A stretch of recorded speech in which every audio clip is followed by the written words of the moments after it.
menjaganya, Ustaz Zekan, Ustaz Amir, dan Ustaz Elin, dan tak lupa Kak Rizky yang saya hormati, adik-adik kelas 7, kelas 8, anak-anak budaya yang saya hormati dan Allah muliakan.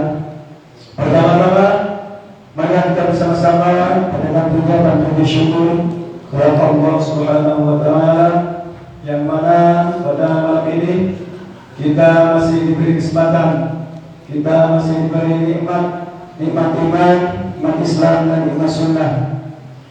Saudara besar, mudah-mudahan tercurah kedua alam kita Nabi besar Muhammad sallallahu alaihi wasallam beserta keluarga, para sahabatnya dan para pengikutnya sampai akhir zaman.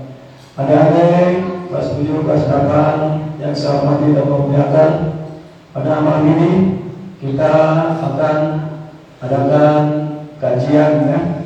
Sebelum nanti lanjutkan ke acara yang lain, pada Isya kajian yang insya Allah akan disampaikan oleh Ketua Yayasan, yaitu Al-Ustaz Abdul Khadir Barokah, yang alhamdulillah bersaudara dengan kita. Nanti apa-apa yang nanti disampaikan sekali penting dicatat ya, dicatat di buku, sebagaimana disematakan poin-poin yang kita tulislah atau letaklah betul dengan tulisan. Kalau mudah dikatnya dengan tali atau tambang ya. Kalau kami bersama dengan tambang, tapi kalau itu dengan ditulis di buku, ditulis di kita supaya kita tidak lupa ya. Itu dalam hadis dalam poin-poin yang kita. Baiklah, dari saya tidak banyak lebar. Insya Allah pada malam ini akan melihat tema, yaitu masalah kepemimpinan ya. Kita semua pimpin, kita semua bakal cara pemimpin ya. Pemimpin dalam rumah tangga, pemimpin dalam masyarakat juga bisa ya, pemimpin dan sebagainya ya. Kullukum ra'in wa kullukum mas'ulun an ra'iyati.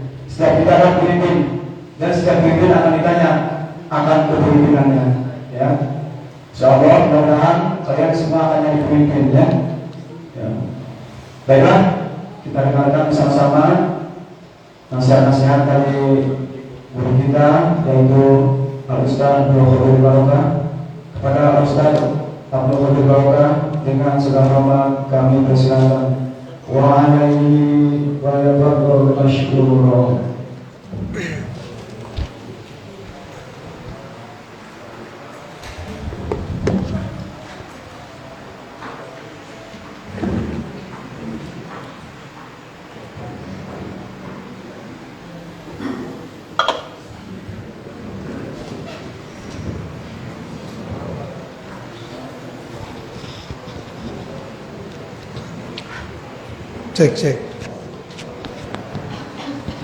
Cek satu.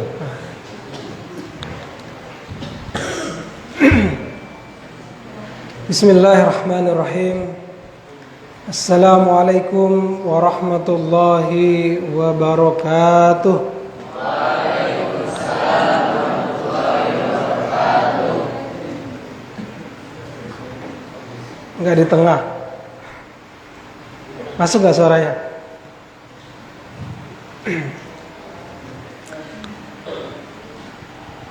Diulangi salamnya biar lebih semangat.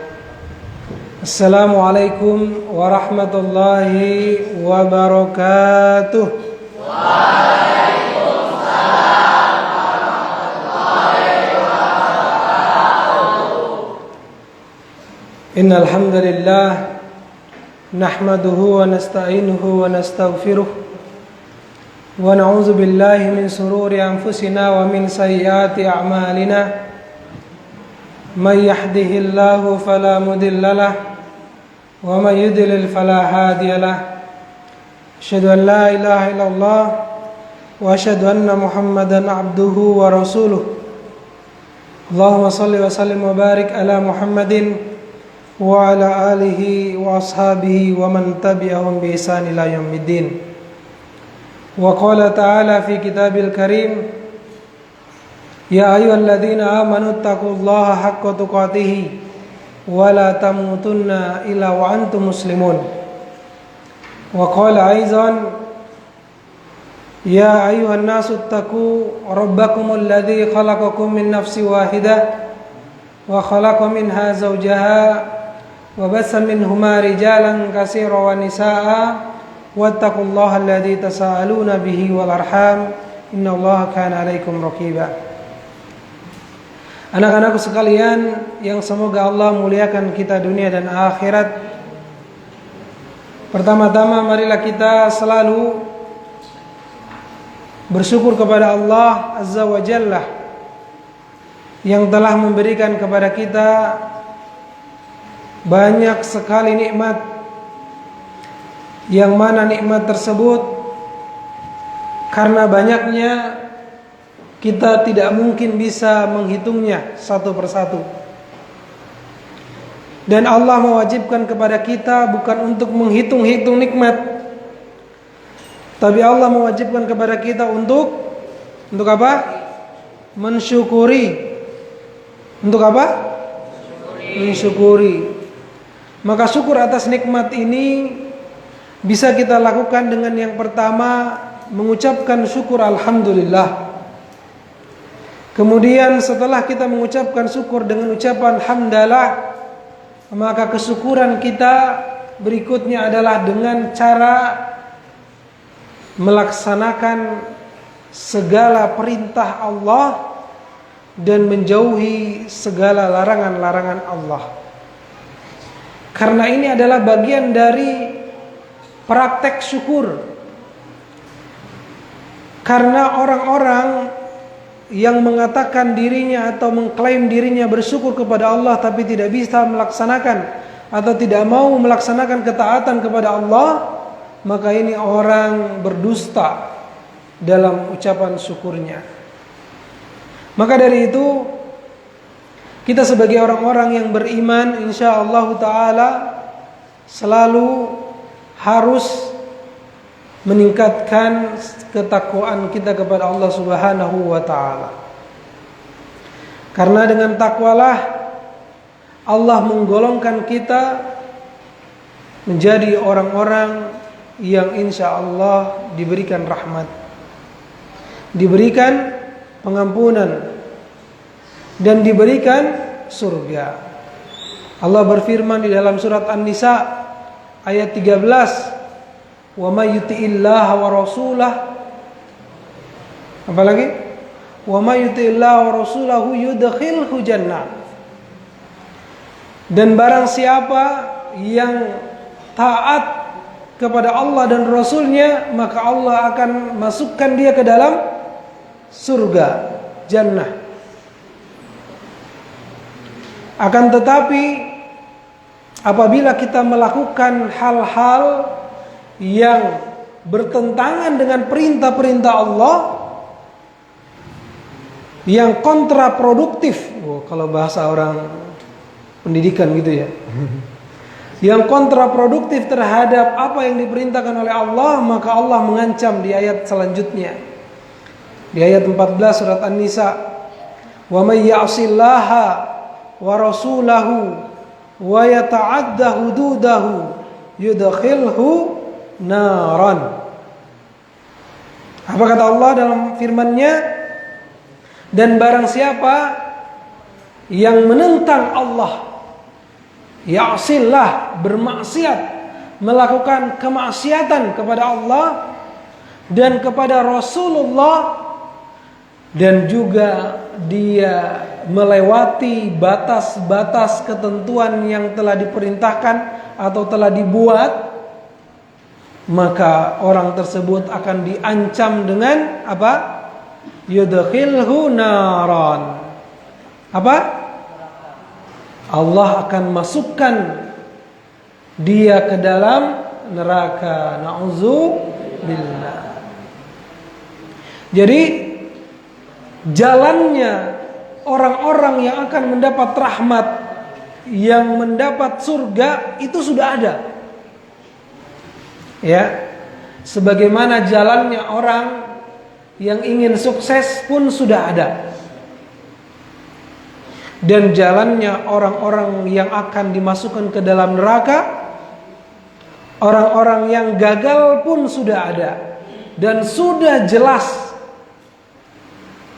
sehingga kita sebagai orang yang cerdas, orang yang pintar, orang yang berakal, maka tinggallah menjalankan apa yang telah dilaksanakan oleh pendahulu-pendahulu kita, orang-orang soleh, para nabi, yaitu apa? Taat kepada Allah dan Rasul. Pengen masuk surga apa enggak? Orang yang nggak mau masuk surga itu hanya orang bodoh, ya. Hanya orang yang nggak berakal. Biarin dah. Saya mah nanti udah, yang penting nikmatin aja dulu di dunia. Urusan surga neraka urusan belakangan. Ini orang bodoh ini. Orang yang tidak berakal. Karena orang yang paling pintar, orang yang paling cerdas kata Rasulullah adalah orang yang selalu menghisap dirinya. Orang yang selalu menghitung apakah dia layak menjadi ahlul jannah atau tidak. Kenal dengan Abu Bakar As-Siddiq? Kenal? Sahabat termulia, sahabat utama. Tapi sehari-harinya ia masih sering menangis karena takut akan azab neraka. Karena takut amalnya tidak bisa menjadikan dirinya tergolong dalam orang-orang yang dirahmati. Kenal dengan Umar bin Khattab yang karena keimanannya yang teguh, pendiriannya yang kokoh, sampai setan pun, jin pun tidak ada yang berani berpapasan dengan dia ketika dia jalan. Tapi setiap harinya ia selalu menangis di malam hari karena takut akan azab neraka. Karena takut amalnya tidak bisa menjadikan Allah memberi rahmat kepadanya. Apalagi kita anak-anakku, kita yang sehari-harinya masih bergelimangan dalam dosa, dalam kesalahan, baik dosa-dosa kecil maupun dosa-dosa yang besar. Kemarin di khutbah Jumat sudah dijelaskan, termasuk dosa besar adalah apa? Syirik, dan yang kedua durhaka kepada kedua orang tua.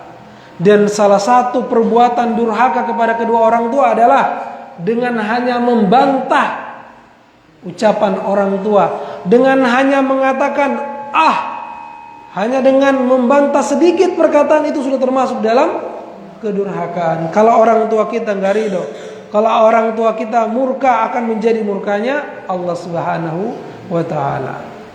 Maka sering-seringlah meminta maaf kepada kedua orang tua. Kemudian juga kita tak lupa mengucapkan sholawat serta salam kepada junjungan kita Nabi besar Muhammad sallallahu alaihi wasallam, qudwah kita, Nabi yang teragung, Nabi penutupnya para nabi, Nabi yang tidak ada lagi Rasul setelahnya, Nabi yang termulia, Sayyidul Anbiya, yang karena lewat beliaulah hidayah itu kita miliki, kita dapati. Maka jagalah hidayah ini yang ada di dalam hati kita dengan cara yang pertama kita berdoa kepada Allah. Salah satu doa yang diajarkan oleh Rasulullah apa? Ya muqallibal qulub, sabit qalbi ala dinik wa ta'atik. Wahai zat yang membolak-balikan hati, tetapkanlah hatiku terhadap apa? Keimanan, terhadap hidayah, dan terhadap ketaatan. Itu doa yang diajarkan oleh Rasulullah SAW. Karena jasa beliau dan para sahabatnya, keluarganya, serta para alim ulama sampai pada hari ini, Masya Allah, kita mendapatkan ilmu yang bermanfaat. kita bisa melaksanakan sholat 5 waktu, kita bisa membaca Al-Quran, kita bisa apalagi berwudu dan amal-amal lainnya. Itu karena jasa-jasa para pendahulu kita. Anak-anakku sekalian yang semoga Allah muliakan kita dunia dan akhirat. Hari ini insyaallah kita akan membahas tema setiap kita adalah pemimpin. Allah berfirman di dalam surat Al-Baqarah ayat 30 yang menunjukkan bahwa Allah menciptakan manusia itu dengan tidak sia-sia dan bahkan memiliki tujuan yang sangat agung dan besar. Ya. Dalam surat Al-Baqarah ayat 30 Allah berfirman, A'udzu billahi minasyaitonir rajim. Wa idz qala rabbuka lil malaikati inni ja'ilun fil ardi khalifah. Qalu ataj'alu fiha may yufsidu fiha wa yasfiku ad-dima'a wa nahnu nusabbihu bihamdika wa nuqaddisu lak. Qala inni a'lamu ma la ta'lamun.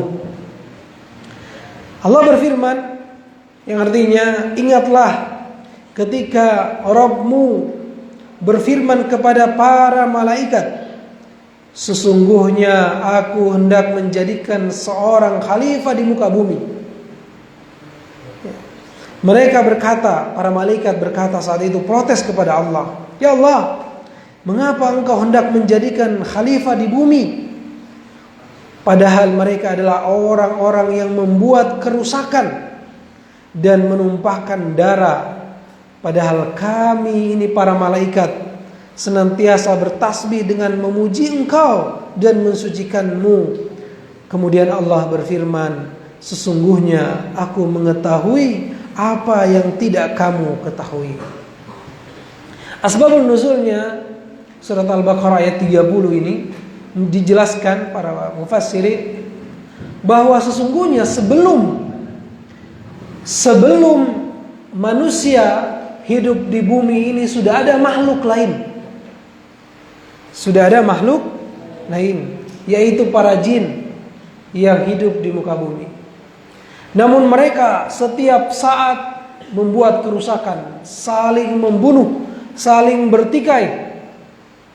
Dan akhirnya di suatu ketika Allah menurunkan azab. Allah menghancurkan orang-orang yang ada di muka bumi.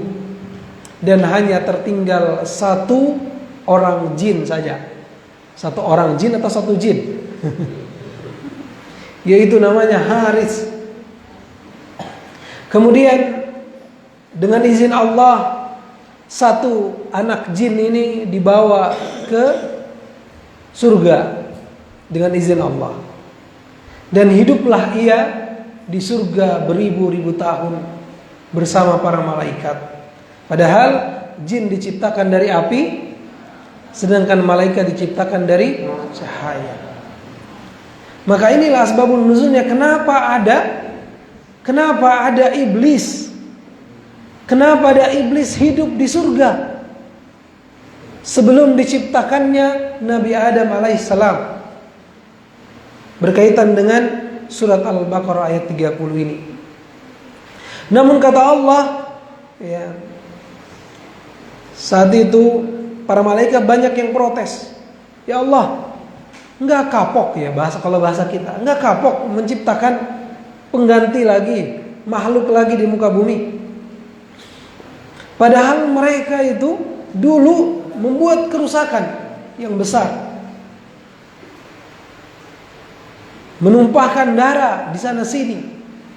Ya, tidak jauh beda dengan zaman sekarang. Korupsi di mana-mana, begal di mana-mana gitu ya. Kemaksiatan, subhanallah. Lalu kemudian Allah berfirman, ya, kalian tidak tahu apa yang aku tahu. Artinya Allah memiliki tujuan menjadikan manusia, diciptakannya manusia yang nanti hidup. Qadarullah, Allah sudah menulis semua takdir. Ketika Nabi Adam diciptakan di surga, kemudian diciptakan juga Hawa, istrinya Nabi Adam. Lalu kemudian mereka berbuat salah dan akhirnya diusir dari surga dan turun ke muka bumi. Semua sudah qadarullah. Semua sudah ditulis. Bahkan sebelum dunia dan seisinya diciptakan, 50.000 tahunnya telah ditulis oleh Allah Subhanahu wa taala. Sehingga perkataan Allah di sini menunjukkan bahwa Allah memiliki tujuan bahwa manusia di muka bumi akan menjadi seorang pengganti, dan diantaranya banyak menjadi para pemimpin-pemimpin, khalifah fil ardh. Maka dari itu, anak-anakku sekalian dimuliakan Allah, kita memiliki amanah yang sungguh sangat besar. Amanah menjadi khalifah di bumi, menjadi pengganti makhluk yang dulunya mereka berbuat kerusakan yang besar, dan jangan sampai terulang kembali saat ini lalu kemudian Allah mengazab kita dengan azab yang pedih. Jangan sampai. Amanah itu adalah apa? Ada yang tahu apa tujuan kita diciptakan di dunia? Selain tadi menjadi khalifah, yang kedua untuk apa? Untuk apa? Menyembah Allah. Suratnya, firmannya, Az-Zariyat 56 ayatnya, bacakan. Masya Allah. Benar enggak Ustaz? Benar, Masya Allah ya. Wa ma khalaqatul jinna wal insa illa liya'budun. Nanti dapat hadiah ya. Ya. Dan kata Allah, aku tidak menjadikan jin dan manusia ya kecuali hanya untuk menyembah kepada Allah Subhanahu wa taala. Maka ini tujuan yang kedua. Kemudian kita kembali kepada tema. Setiap kita adalah pemimpin. Maka jadilah seorang pemimpin yang sejati. Di dalam hadis Rasulullah SAW bersabda yang diriwayatkan oleh Al-Imam Al-Bukhari, tadi yang sudah disebutkan oleh Ustaz Imam. Ala, kata Rasulullah, ala kullukum ra'in. Ingatlah, ketahuilah bahwa setiap kalian adalah ra'in, pemimpin. Wa kullukum mas'ulun, dan setiap kalian akan ditanya an ra'iyatih, terhadap apa yang dipimpinnya. Itu kata Rasulullah, ala kullukum ra'in wa kullukum mas'ulun an ra'iyatih. Setiap kalian adalah pemimpin dan akan ditanya segala sesuatunya tentang apa yang kalian pimpin.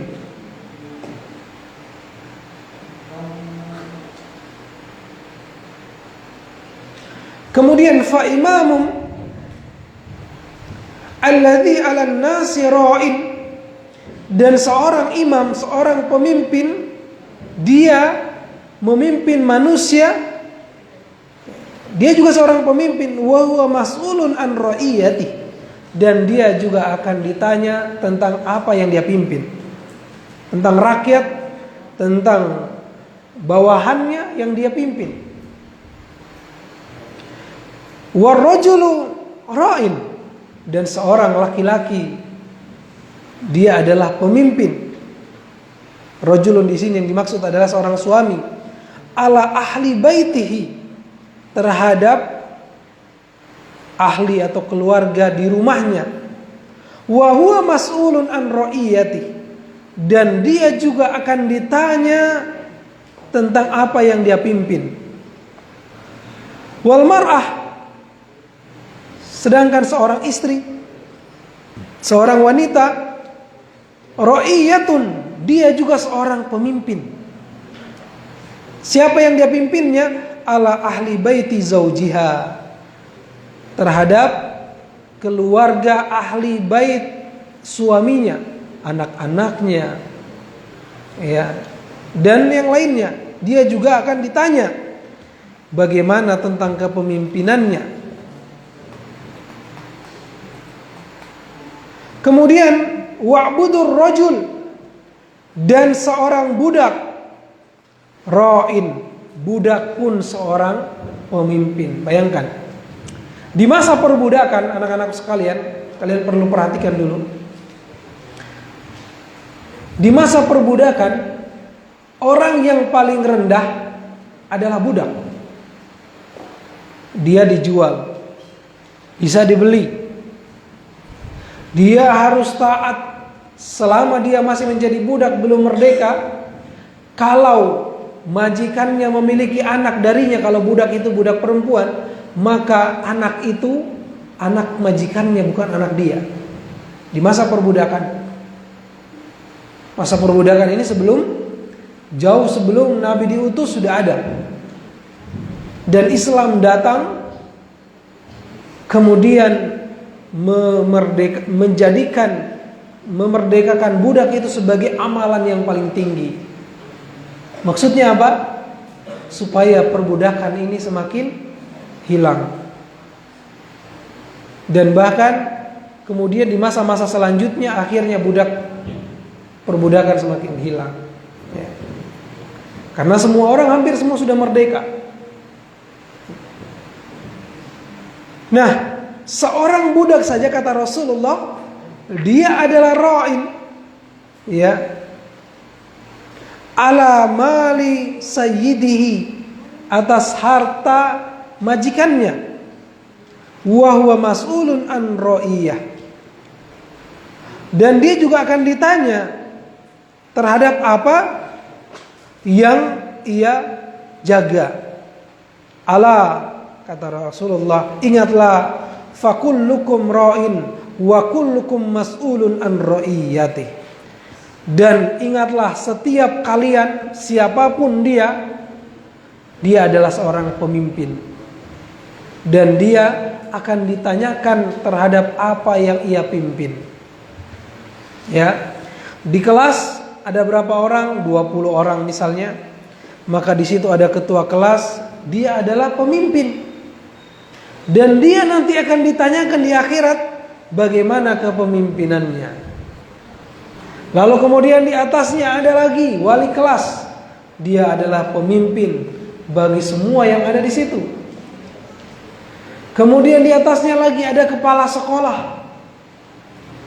Di atasnya lagi kemudian ada yayasan. Dan semua akan ditanyakan bagaimana kepemimpinannya nanti di akhirat. Maka dari itu anak-anakku sekalian, yang semoga Allah muliakan kita dunia dan akhirat, untuk menjadi seorang pemimpin yang baik, untuk menjadi seorang pemimpin yang hebat, maka kita perlu belajar kepada siapa? Siapa qudwah kita? Kita perlu belajar kepada Rasulullah sallallahu alaihi wasallam dan juga para sahabat-sahabatnya.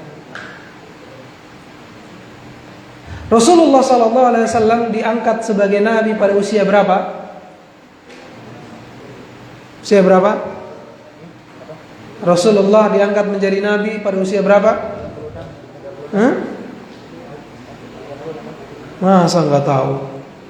40 tahun. Ya. Rasulullah diangkat sebagai nabi pada usia 40 tahun. Tapi ingat nggak? Kalau di dalam sejarah dituliskan bahwa Rasulullah sudah menjadi seorang pemimpin ketika dia di usia belasan tahun, di usia remaja. Dia pernah memimpin kafilah dagang. Dia pernah membawa dagangan menuju negara lain. Dari Mekah ke Syam, ya, ke Irak kalau sekarang, ya, ke Palestina. Jauh sekali perjalanan mereka berdagang. Dan Rasulullah sudah pernah membawa menjadi pemimpin kafilah dagang sejak beliau masih usia muda sekali. Dan bahkan ia pernah dijadikan sebagai wakil dari sekian banyak klan, sekian banyak suku Quraisy yang ketika itu bertikai saat akan mengembalikan Hajarul Aswad ke posisinya waktu Ka'bah di renovasi. Ya, waktu Ka'bah direnovasi, Hajar Aswad itu pernah dilepas dari posisinya. Kemudian saat mau dikembalikan setelah selesai renovasi, saat itu para kepala-kepala kabilah Quraisy bingung, ini gimana caranya, siapa yang angkat? Sementara ada beberapa kabilah. Lalu kemudian mereka memutuskan bahwa kalau begitu kita akan tanya kepada orang yang pertama kali masuk ke Masjidil Haram saat itu. Ternyata yang masuk saat itu lewat pintu adalah Nabi Muhammad yang waktu itu belum menjadi nabi. Ya, Muhammad yang saat itu sudah memiliki julukan Al-Amin. Dia sudah menjadi pemimpin di tengah-tengah kaumnya. Kemudian beliau ditanya bagaimana caranya untuk menyelesaikan pertikaian ini. Siapa yang akan mengembalikan Hajar Aswad ke posisinya kembali. Dan dengan kecerdasannya, dengan fatonahnya, Rasulullah mengatakan bahwa ambilkan kain. Ya, ada yang mengatakan surban. Lalu kemudian di kain itu dipegang masing-masing ujungnya dipegang oleh kepala-kepala kabilah, kepala-kepala suku. Dan kemudian Rasulullah mengangkat Hajar Aswad ke tengah-tengah kain tersebut, lalu diangkat bersama-sama oleh para kepala-kepala kabilah sampai ke dekat Masjidil Haram, dan lalu kemudian Rasulullah mengembalikan kepada posisinya. Dengan kecerdasannya, di usia muda sudah menjadi seorang pemimpin. Maka kita harus belajar bagaimana menjadi seorang pemimpin yang baik dari Rasulullah SAW. Untuk itu,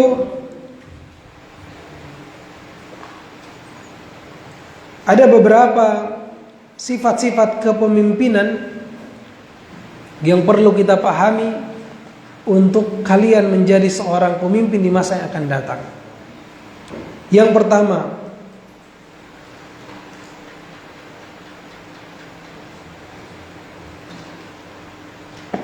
pertama adalah yaitu bisa memanage dirinya, atau dalam bahasa lain bisa menguasai nafsunya. Seorang pemimpin ciri-cirinya adalah orang yang tidak emosional. Kalau dalam bahasa sekarang memiliki kecerdasan emosional, emotional quotient, ya. Dia memiliki kecerdasan emosional. Dia bisa menguasai dirinya saat kapanpun. Ia tidak pernah marah-marah di tengah kaumnya. Ia tidak mudah terpancing emosi dengan urusan yang kecil, urusan dunia, urusan harta, urusan kekuasaan. Dia tidak pernah marah, tidak pernah terpancing emosi dalam urusan seperti ini.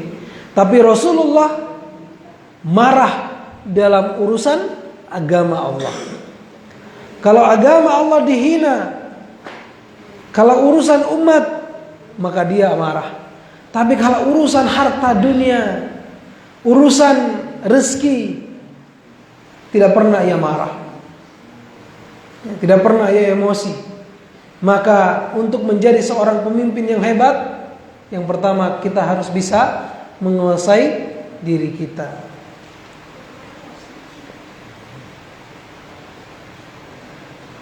Kemudian yang kedua,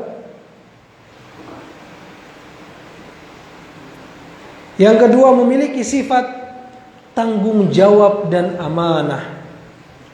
Ya. Memiliki sifat tanggung jawab dan amanah. Seorang yang beriman pastilah memiliki tanggung jawab yang baik, memiliki sifat amanah. Karena orang yang tidak amanah merupakan sifatnya orang munafik. Kata Rasulullah SAW, salasatun, 3 alamatun munafik, tanda ciri orang munafik. Yang pertama adalah ketika ia bercerita maka ia berdusta. Ada di antara kita yang sering berdusta? Ayo. Kalau cerita selalu bohong, dusta. Yang kedua, ciri-ciri munafik nih. Nauzubillah, jangan sampai ada sama kita. Yang kedua, kalau diberi amanah, dia khianat. Diberikan amanah, dititipin sesuatu, malah hilang. Dikasih amanah menjadi seorang ketua kelas, menjadi bendahara kelas, menjadi apa gitu ya. Lalu kemudian dia tidak memimpin dengan baik, menjadi ketua OSIS misalnya, menjadi apa lagi, dia tidak amanah. Maka nauzubillah, termasuk ciri, ya, tanda-tanda. Dan yang ketiga apa?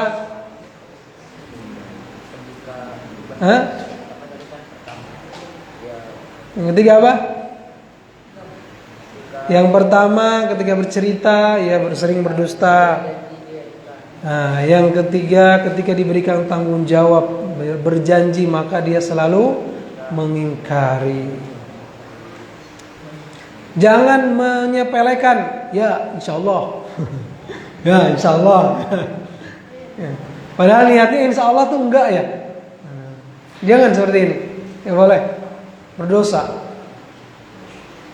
Maka jika kita memang tidak bisa kira-kira berjanji, menjanjikan sesuatu, ya jangan berjanji. Ya. Kemudian berikutnya, tadi yang kedua apa? Bertanggung jawab dan memegang amanah. Kemudian yang ketiga, ia harus memiliki visi yang jelas. Ia harus menjadi seorang visioner. Pemimpin yang baik itu harus memiliki visioner. Bercerita tentang visioner, teman-teman sekalian, anak-anakku sekalian, maka di dalam hidup ini kita harus memiliki cita-cita. Memiliki apa? Memiliki apa? Cita-cita. Atau dalam bahasa lainnya adalah memiliki impian.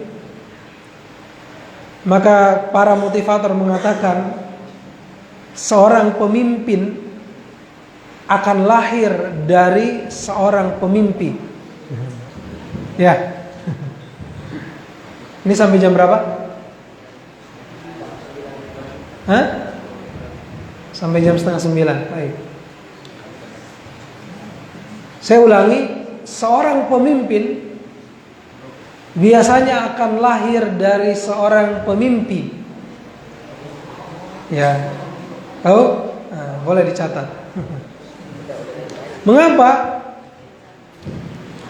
Karena orang-orang yang memiliki impian, seorang yang pemimpi, maka otomatis dia memiliki tujuan yang jelas, memiliki visi dan misi yang jelas, ya, memiliki target-target yang jelas. Kamu sekarang kelas 7, kelas 8, target paling dekatnya apa? Contoh, target paling dekatnya, targetnya yang paling dekat apa? Jadi juara di kelas, memiliki hafalan dalam semester ini 1 juz, lulus mah pasti lulus. Nggak usah dipikirin, lulus mah kalau kamu nggak pernah absen, nggak malas-malas, mesti lulus. Urusan lulus mah terlalu rendah, punya target lulus mah. 3 tahun sekolah, kudu lulus kamu. Mau lama-lama di sini? Udah lulus. Targetnya jangan terlalu rendah tuh. Ya, gantungkan cita-citamu ke bintang. Ke bintang-bintang. Maka seorang pemimpin harus memiliki visi dan memiliki tujuan. Tujuan itu bisa dijawantahkan dalam hal mimpi, target, cita-cita. Yang paling dekat, ayo coba. Zidane paling dekat cita-citanya apa? Yang paling dekat apa? Hafal 3 juz, Masya Allah. Kita doakan sama-sama, mudah-mudahan cepat-cepat selesai dan mungkin. Ya. Kalau cuma hafal doang ziyadah, yang belakang lupa, aduh jangan, percuma. Harus mungkin, ya, harus kuat hafalannya. 3 juz, berarti juz 30, juz 29, juz 28. Sekarang udah berapa juz? Baru 2 juz, Masya Allah. Target terdekatnya 1 juz lagi, semoga semester ini selesai. Amin. Askar, cita-cita terdekatnya apa?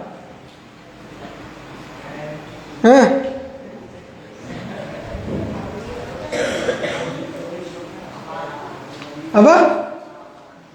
Hafalan apa? Selesai hafal juz 30. Udah juz 30. Juz 29 sekarang. Sudah juga? Sudah mungkin? Belum. Mungkinkan ya. Mungkin. Harus punya target yang jelas. Cita-cita lagi apa? Setelah lulus dari Abais, saya ingin pondok misalnya.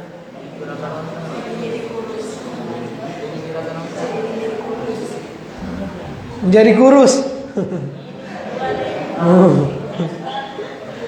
Pengen mondok, misalnya mau sekolah di pesantren yang ya sehingga bisa hafiz 30 juz.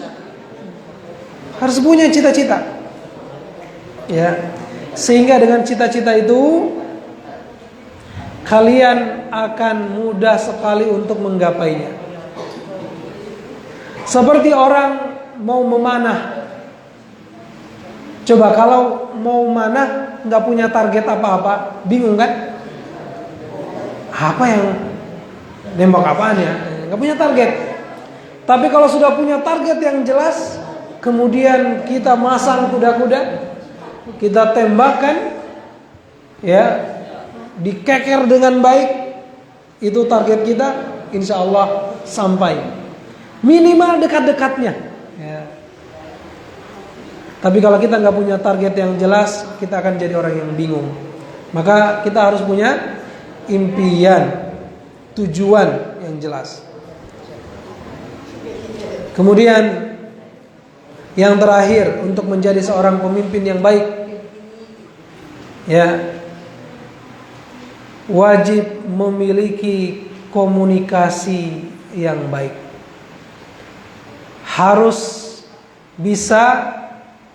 Kalau dulu Nabi Musa alaihissalam sampai mengeluhkan kepada Allah, lalu kemudian Allah berfirman, bacalah doa atau berkatalah, Rabbi shrahli sadri wa yassirli amri wahlul 'uqdatam min lisani yafqahu qawli.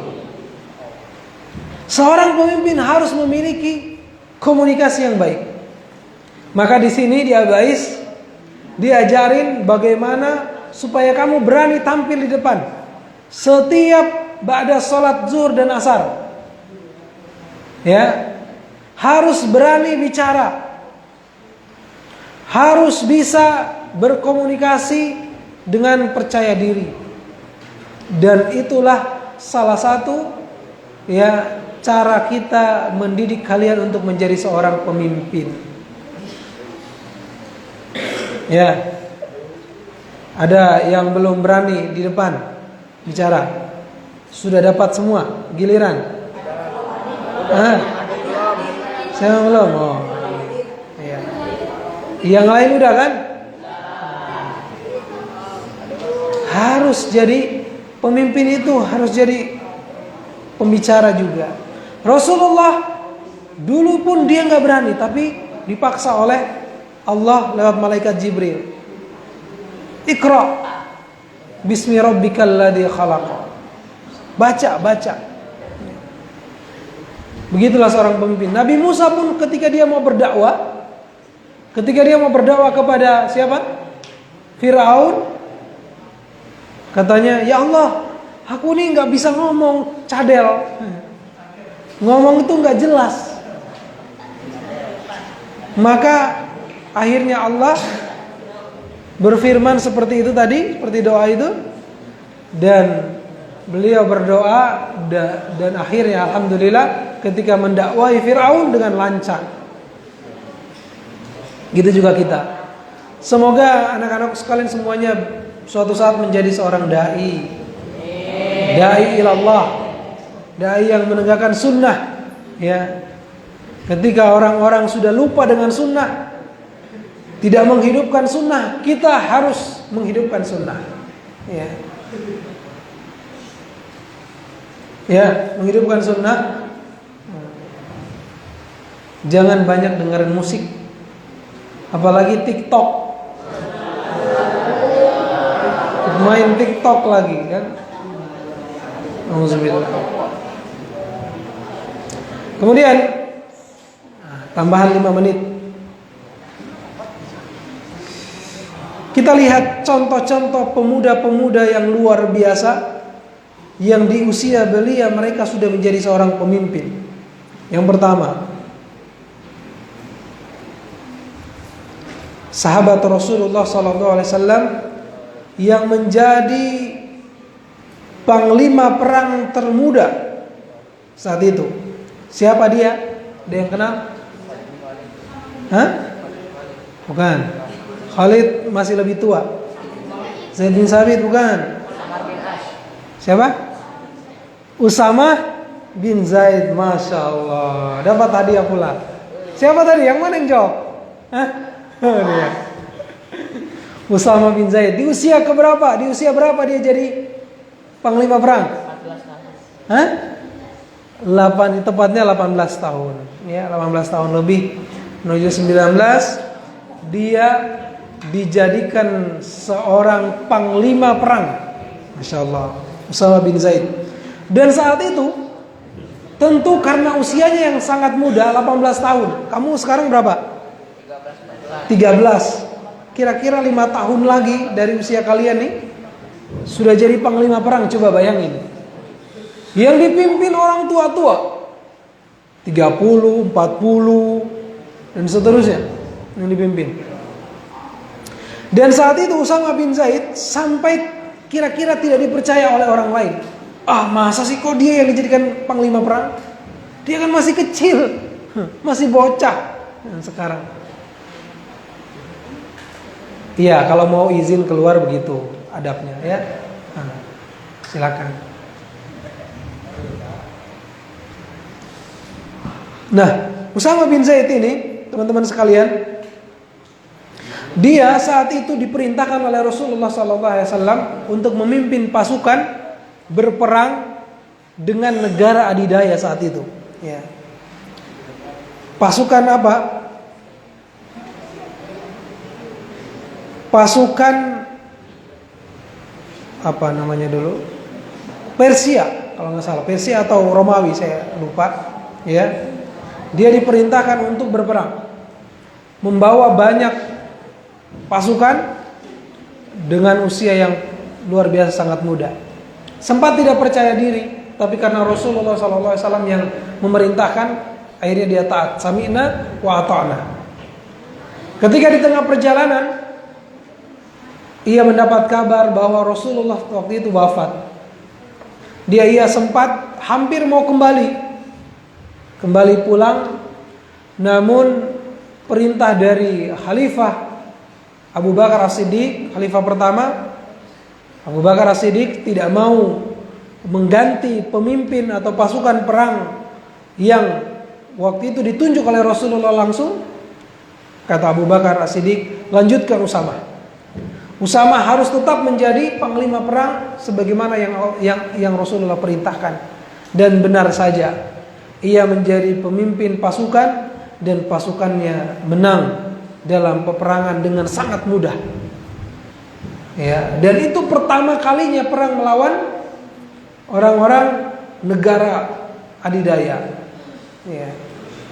Dan itu yang menggetarkan pertama kali pasukan lawan, ya, karena ternyata yang dahulu mereka remehkan orang-orang gunung, mereka sebutnya orang-orang Arab itu orang-orang terbelakang, tapi akhirnya dengan adanya Rasulullah menjadi bangsa yang maju, bangsa yang luar biasa. Mereka ditolong oleh Allah karena tujuan mereka berperang adalah li'ila li kalimatillahi hiyal ulia, untuk meninggikan kalimat Allah di muka bumi, bukan untuk dunia. Kenapa Islam saat ini mundur? Seolah-olah kita ini menjadi kaum yang bukan kaum yang utama.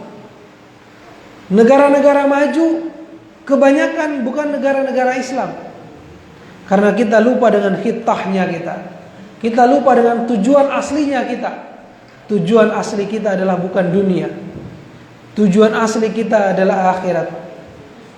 Kaum muslimin saat ini banyak kalah bukan karena bodoh, tapi karena meninggalkan agama. Karena menjadikan dunia sebagai tujuan, dan akhirnya Allah tidak akan menolong orang-orang seperti ini.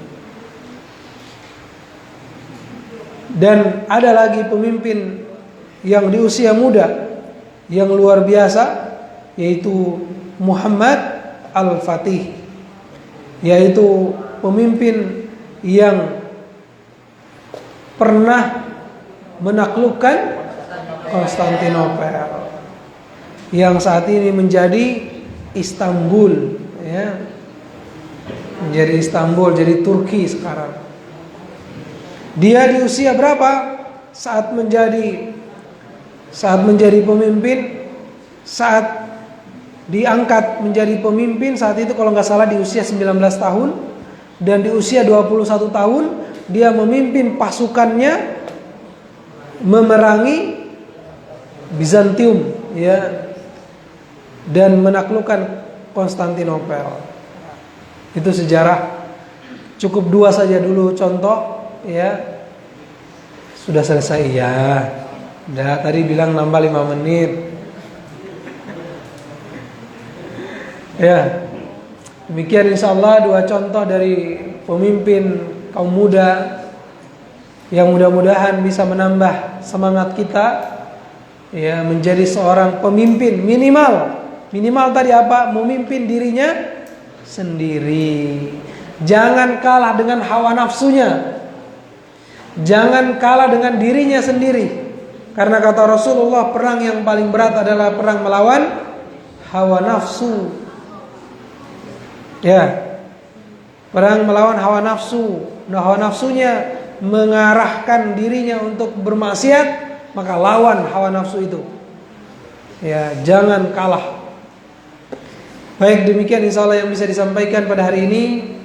Mudah-mudahan bisa diambil manfaatnya dan bisa menambah keimanan kita kepada Allah Subhanahu wa taala. Ditutup dengan doa kafaratul majlis. Subhanakallahumma bihamdika asyhadu an la ilaha illa anta astaghfiruka wa atubu ilaik. Assalamualaikum warahmatullahi wabarakatuh.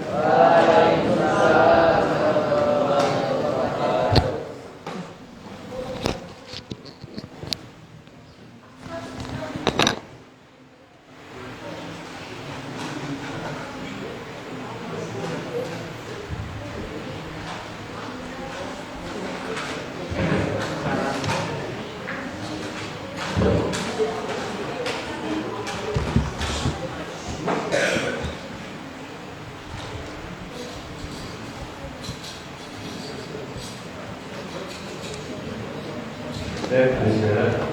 Setelah alhamdulillah syukur jazakumullahu khairan wa barakallahu fikum.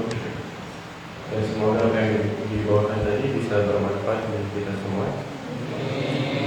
Setelah ini, setelah kajian tematik, ya dilanjutkan dengan halaqah tilawah murajaah atau ziyadah.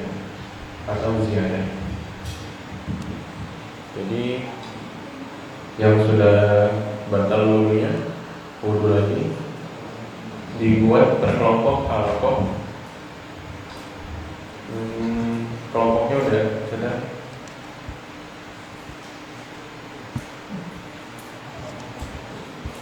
dibuat berhalaqah.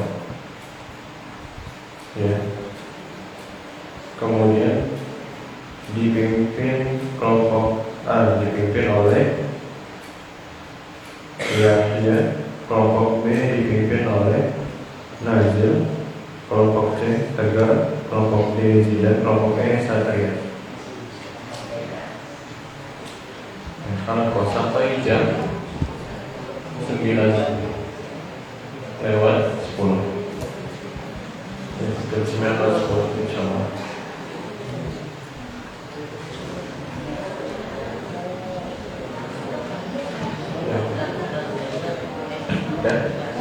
Jadi dilanjutkan dengan halaqah, bisa tilawah, bisa murajaah, bisa ziyadah.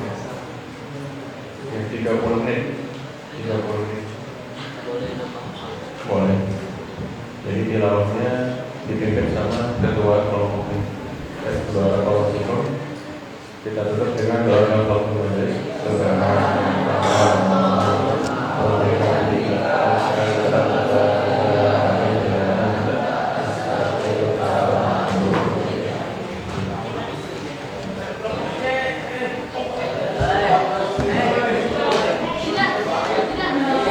Yeah.